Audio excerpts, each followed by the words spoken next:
2 Chronicles chapter 12. Rehoboam's apostasy. Once Rehoboam had established himself as king and was firmly in charge, he abandoned the law of the Lord, and so did all Israel with him. So in the 5th year of King Rehoboam, Shishak, king of Egypt, attacked Jerusalem, for they had acted treacherously toward the Lord. He had 1,200 chariots and 60,000 horsemen, and there was no counting the army that came with him from Egypt, Libyans, Sukkites, and Ethiopians. They captured the fortified cities of Judah and came as far as Jerusalem. Then Shimei the prophet came to Rehoboam and the commanders of Judah who had gathered at Jerusalem because of Shishak, and said to them, "Thus says the Lord, you have abandoned me, and so I have abandoned you to the power of Shishak." Then the commanders of Israel and the king humbled themselves, saying, "The Lord is in the right."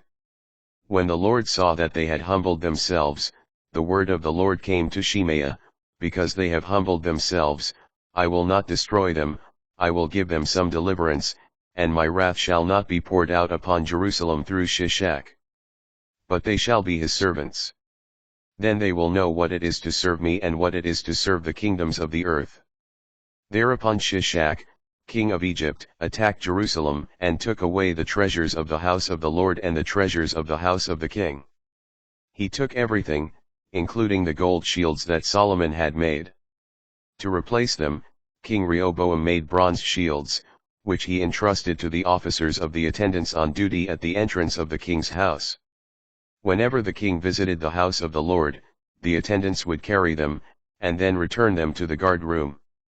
Because he had humbled himself, the anger of the Lord turned from him so as not to destroy him completely. In Judah, moreover, there was some good. King Rehoboam was firmly in power in Jerusalem and continued to rule. Rehoboam was 41 years old when he became king, and he reigned 17 years in Jerusalem, the city in which, out of all the tribes of Israel, the Lord chose to set his name.